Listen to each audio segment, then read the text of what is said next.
అప్పుడు బాగున్నారు కార్లో వెళ్ళొచ్చాం కదా మేము. సో తర్వాత ఏమైంది? తర్వాత స్లోలీ డయాలసిస్ వచ్చిందమ్మా. యాక్చువల్గా అక్టోబర్లోనే ఎప్పుడు డయాలసిస్కి వెళ్ళామన్నమాట. వారానికి 2 ఏదో వచ్చింది. తర్వాత అక్కడ బాగాలేదన్నట్టుగా మేము హాస్పిటల్ మార్చమని చెప్పారు అమ్మాయి. నువ్వు హాస్పిటల్కి వెళ్దాం నువ్వు తీసుకున్నావు నీకు బాగుపడింది. నేను ఫిజికలీ హ్యాండిక్యాప్డ్, ఆ యాక్సిడెంట్లు దెబ్బతిన్నా కదా, అందుకని అక్కడికి వెళ్దామంటే సూర్య హాస్పిటల్ వచ్చేవాడికి వారానికి 2 రోజులు చేశారు. అట్లాగే ఇంటి దగ్గర నుంచి వెళ్ళేవాళ్ళం. అక్టోబర్లోనే ఇప్పుడు వెళ్ళాం. అక్టోబర్ నవంబర్ అయ్యేటాడు కొంచెం హార్ట్ ప్రాబ్లం కూడా అమ్మకు వచ్చింది. దాంతో వాళ్ళు ఐసీయూలో పెట్టారు డిసెంబర్ 10వ తారీఖు ఎప్పుడు మేము హాస్పిటల్కి వెళ్ళాం. అక్కడి నుంచి అలాగా అయిపోయింది. కానీ వీళ్ళందరూ రాధాకుమారి గారు కానీ, ముళ్ళపూడి వెంకటరమణ గారు కానీ, వాళ్ళ మిసెస్ గారు, వాళ్ళ తాలూకు వాళ్ళు అందరూ, సినిమా వాళ్ళు ఇక్కడ ఉన్న వాళ్ళందరూ హాస్పిటల్కి వచ్చి చూసిన వాళ్ళే. హాస్పిటల్లో ఎన్ని రోజులు ఉన్నారు సార్? హాస్పిటల్లో 11 రోజులు 12 రోజులు ఉన్నారు. 12 రోజులు ఉన్నారు. కానీ ఈ వార్త వినగానే అందరూ అయిపోయి ఉంటారు. అందరూ అయిపోయారు. అది పైగా రాత్రి అమ్మ 9:15 ఎంతకో పోయారు. అప్పుడు వెంటనే రమణ గారే వచ్చి, ఎంవిఎస్ ప్రసాద్ గారు ఒక ఆయన ఉన్నాడు, ఆయన చెప్పిన వెంటనే ఆయనే త్రూఅవుట్ పేపర్స్ అన్నీ వచ్చేసేట్టు చేశారు. వచ్చారు జనాలు. కొంతమంది యూట్యూబ్లో చూసాను, ఎవ్వరు రాలేదు, ఒక్కళ్ళే కూర్చున్నారు, మేము ముగ్గురమే ఉన్నాం అలా అన్నట్టుగా ఏదో యూట్యూబ్లో వచ్చాయి. కానీ అది కాదమ్మా. ఆ రోజు అందరూ వచ్చారు. ఇంకా శారద గారు వచ్చారు, జీవరలక్ష్మి గారు వచ్చారు, వాణిశ్రీ గారు వచ్చారు. అందరూ వచ్చి చూసి వెళ్ళారు. మీ పాత్రికేయులు ఎంతోమంది వచ్చారు. అంటే ఎందుకు అనిపిస్తుంది అంటే సార్, అంత వైభవంగా జరిగిన మెడ్రాస్లో ఉన్నంత వరకు అందరు వచ్చారమ్మా. అయితే శ్మశానానికి తీసుకెళ్ళేటప్పుడు 7 మంది 8 మంది వెనకాల వచ్చారు. ఎవరు సినిమా వాళ్ళు. ఎన్టీ రామారావు గారితో, అక్కినేని నాగేశ్వరరావు గారితో చాలా బాగుంది. ఎన్టీ రామారావు గారు వస్తానని చెప్పి ఆయన కోసం నేను మధ్యాహ్నం వరకు ఉంచాను. సడన్గా ఆయనకి ఏదో ప్రోగ్రామ్ వచ్చిన తర్వాత డైవర్ట్ అయ్యారు ఆయన. అందువల్ల రామారావు నాగేశ్వరరావు గారు ఏదో బయట ఊళ్ళో ఉన్నారు కానీ రాలేకపోయారు. ఫోన్లోనే చెప్పారు నాకు. నేను అది మేము జీర్ణించుకోలేని ఇది యాక్చువల్గా.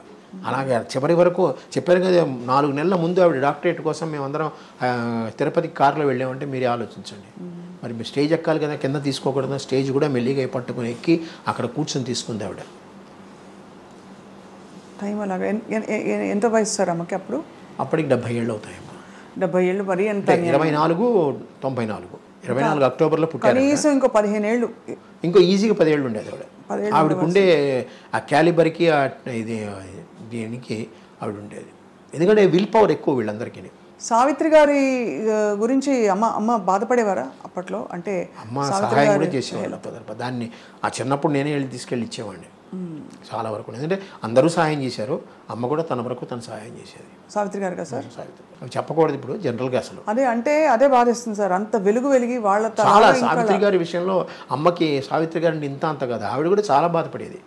ఎందుకు పిచ్చి పిల్ల అలా చేసుకుంది, పిచ్చి పిల్ల అలా ఇలాగే ఉంటుంది, పిచ్చి పిల్ల అలా చేసుకుంది. పొదుపు గురించి ఏం నేర్పించారు సార్ అమ్మ?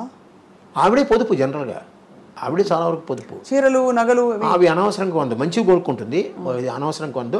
ఆవిడ నగలు కొనుక్కుంది తన కోసం కాదు, ముందు ఒకసారి నగలు కొని పెట్టేసుకుంది అంటే అవే పర్మనెంట్, దానికి మార్చేది ఏమి ఉండదు. సినిమాల్లో షూటింగ్లో కూడా అవే చీరలు అవే. ఏమైనా 1, 2 మటుకి ఆ షైనీగా ఉండాలంటే వాళ్ళకి చీరలు ఇచ్చేవారేమో. అంటే సినిమా షూటింగ్లకి వాళ్ళు ఇస్తారు కదా, వాళ్ళు ఇస్తారంటే షైనీగా ఉండాలంటే.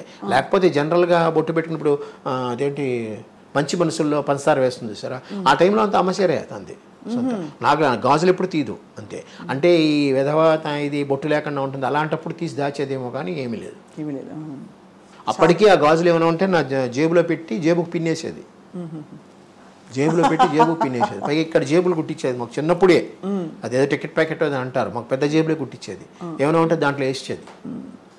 నేను అక్కడే ఉంటాను కదా, అందుకని. అవును, కాపలా అంటే మీకు మీ దగ్గర ఉంటే భద్రంగా ఉంటాయి. నేను ఒక చోట కూర్చుంటే ఎక్కడికి వెళ్ళను కదా, ఇటు వెళ్తాను. కానీ పైగా అందరూ అమ్మకి తెలిసిన వాళ్ళు, ఈవెన్ లైట్ బాయ్స్ చిన్నవాళ్ళు అందరూ అమ్మకి తెలిసిన వాళ్ళే, అమ్మ దగ్గర తిన్నవాళ్ళే. అందుకని ఎవ్వరు ఏమీ చేయరు.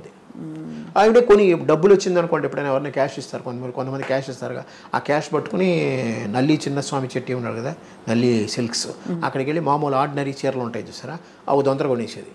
6, 8, 10 డబ్బులు పెట్టి. పక్కనే టీవీ జ్యువెలరీ ఉండేది టీ నగర్లో, పనగల పార్క్ ఎదురుగుండా. అక్కడ ఈ తాళి బొట్లు చిన్నవి, చిన్న గొలుసులు, ఉంగరాలు అలాంటివి కొని పెట్టేది. ఎప్పుడైనా ఎవరికైనా పెళ్ళిళ్ళు కావాలంటే అది ఇచ్చేసేది. పైగా చిన్నపిల్లలకి మన కేసరీ స్కూల్లో సాధ్యమంతకు చాలామందికి ఆవిడ ఫీజులు ఆవిడే కట్టేది.